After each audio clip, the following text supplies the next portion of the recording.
Good evening, ladies and gentlemen. How are we getting on? Welcome to a brand new Oblivion video. Just a little one today, I suspect, but update 1.2, so the second update to Oblivion Remastered, is now going into Steam beta, so it's in its little testing phase ahead of release, which is really, really cool. We've been waiting on this one for a little while. It feels like it's been a minute since the first one came out, although it's not really been that long, I suppose. A month, maybe? But still, rate of updates not as fast as we would hope on this, especially given the type of game. It's one thing when you've got a live service, long lifespan thing, but when you've got a single player game, you need to get your updates out faster than this. And I know there's reasons for it, but it doesn't change anything really, does it? All the good reasons in the world. So, yeah, that's an interesting scenario, but top of the list is that one of the most requested updates, changes, and modifications to the game is in this update. So we kind of knew it was coming, but really pleased to see it, and that is obviously the difficulty slider, which has been extreme, apparently, up until now, so it looks like this update will adjust that. So anyway, let's have a look at the patch notes and do a quick scan of those. I'm not going to go through every single point, but I'll give you the opportunity to pause and stuff, because, yeah, it's long enough that it doesn't really need to go through in minute detail. So, quite a nice splash screen there, an arrival point on the Bethesda website here. Scroll down. Update 1.2. We're focused on various fixes for quests, gameplay and performance. In addition, we've included several damage settings to allow you to fine-tune your experience. While 1.2 won't roll out to other platforms yet, you'll be able to experience this via Steam Beta. Here's a list of changes. So yeah, as always with Steam Beta, basically it'll be a week or two in testing, and then it will arrive in the main game shortly afterwards. If you want to try it out, obviously you have to be on Steam, and you go into the settings menu if you right-click on your game, and you'll find the option to opt into betas, and then it'll download the update ahead of time, and you can test it out. Obviously, it's not so easy to go backwards, so if you change your mind, then, well, to be honest, your best bet would just be to wait until the thing goes live anyway, probably at that point. But yeah, nonetheless, if you want to try it out, Steam Beta. So, top of the list. Settings changes. We've added additional difficulty settings to allow players to fine-tune their player combat damage and enemy combat damage. Players can now select from Novice, Apprentice, Adept, Journeyman, Expert and Master options in the gameplay menu. The hope is the Journeyman setting specifically will act as a better bridge between the Adept and Expert levels. So Adept is the equivalent to normal, Expert used to be hard, and then obviously Master being very hard. Journeyman is meant to sit in between Adept and Expert because that jump was unreasonably crazy, apparently. So yeah, there's now a more reasonable balance in between. From the look of things, it's a two-part separate thing as well. They're talking about player combat damage and enemy combat damage. You'll be able to buff yourself and not buff potentially enemies, or buff enemies and not buff yourself, or buff both, depending on whichever you prefer. Or, you know, nerf either, just to adjust your difficulty in a number of different ways, and it gives you increased flexibility. It's not quite on the level of, say, Starfield's difficulty settings, which are really quite extensive, and you can really adjust the minutiae in that one. But it kind of steps in that direction. I suspect because this is a remake of a much older game, which is, or a remaster rather, a much older game, and most of that older game is still there in the remaster. There's, I'm guessing, limitations on just how far they can push that nuance, but still, this is good. It's basically a step in the direction of what everybody was asking for. So, as we scroll on down, we've got a whole bunch of different fixes. There's some UI stuff, so bits of localization stuff, stuff on the maps, some cropping stuff for unique resolutions there. A couple of controller things here, so there's soft locks related to spellmaking and enchanting that should be fixed if you're using a controller. A couple of other little bits. A whole bunch of crashes there, some specific ones. Killing an NPC who's paralysed with an arrow was causing a crash, that should be fixed, and paralysing an already paralysed NPC should be fixed. If Skyrim's anything to go by, and I imagine it is in this context, then paralysing is likely a very, very powerful effect, and probably one that is quite popular, I would think, so I can imagine bugs around that crop up relatively often, so it's a good fix, that one. Crashes in the spellmaking menu has been fixed as well, so when you're moving rapidly through that, apparently, which is good, that is a key part of the Oblivion experience. And GPU crashes, definitely welcome fixes there, because, you know, one way or another, we all use one of them.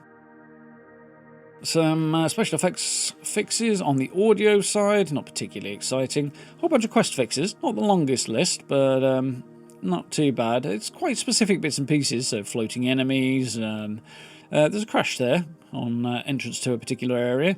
Some pathing stuff, a couple of more crashes here and there. Naked mages, more NPC pathing issues, a couple of effects. It's little bits and pieces, nothing... I mean, the crashes are relatively game-breaking, I suppose. Most of it is sort of little bits and pieces, really, visual stuff. Still, definitely good to see these fixes coming in. Some of them for key quests as well, like the Dragonfires, and it's definitely a big one, Priory of the Nine. I mean, any of them are key, but some are bigger than others, obviously.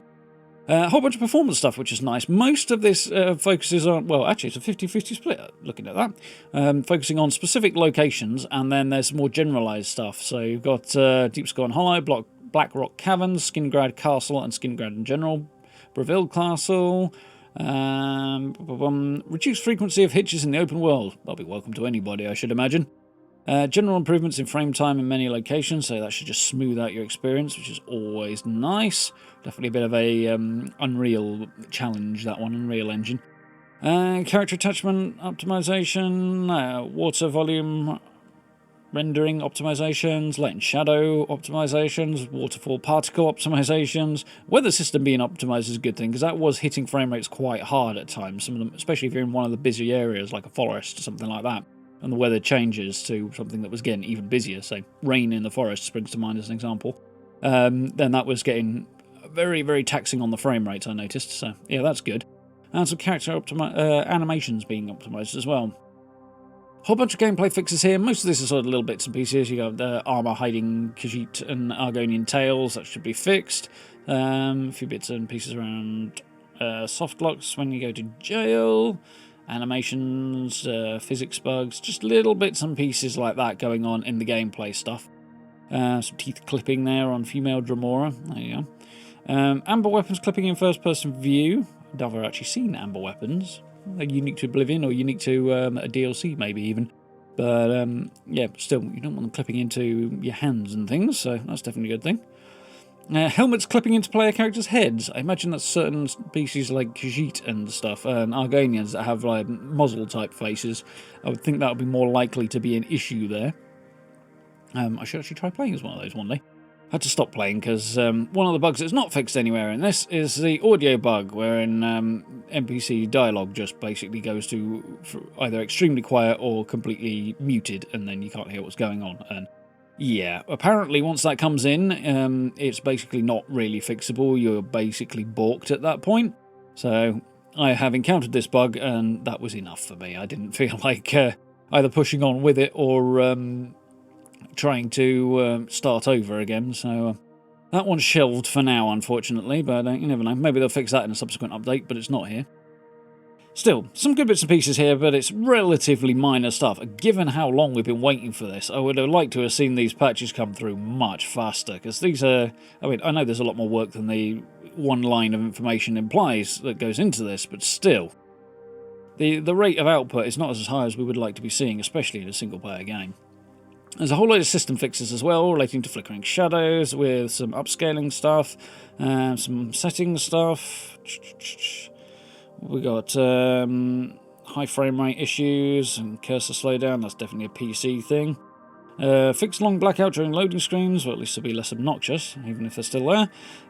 Some motion blur stuff. Who actually uses motion blur? Crazy people. And a few other bits and pieces. NPCs not obeying the wait action from the player.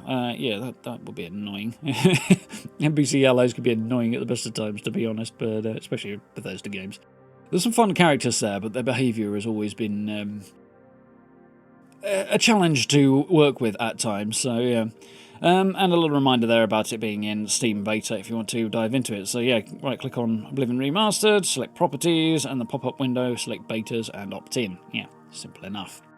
So there we go, a quick cursory overview of the update that is currently beta. For Starfield, they were putting it into beta for 2 weeks before it came into the live servers. For the last patch for Elder Scrolls, for Oblivion rather, they didn't have it in for that long. It was less than a week, it was 6 days or so. Which, given that it went up on a Wednesday last time, could well be the case again this time. It might be as soon as next Tuesday. I'll have to see. I don't imagine it'll be very long before this goes live on all platforms, assuming there isn't a catastrophic issue, which they probably wouldn't have pushed it out to beta if there was. So I suspect we'll be seeing this going fully live before long. There we go. Hope you guys found that useful and informative. If you did, please consider dropping subs and likes. I very much appreciate. We've got social media links in the description, as well as a notification bell if you want to get notifications. Obviously, social media is a bit more reliable than YouTube is on that one, so do check that out. And we also have channel memberships down below the video if you want to support the channel that way. Really, really appreciated. Do check that blue join button out. And yeah, if you get a chance to join us for live streams as well, we've unfortunately had to shelve Oblivion for the moment. We've got a few other cool bits and pieces as well on the go at the moment. Tainted Grail is a Scrolls-like, so that's kind of fun. And we've got Fallout 76 and the Altars on the go as well. So fun stuff to check out if you're interested. But for now, I'll say thank you very much for watching. I look forward to speaking to you all very, very soon.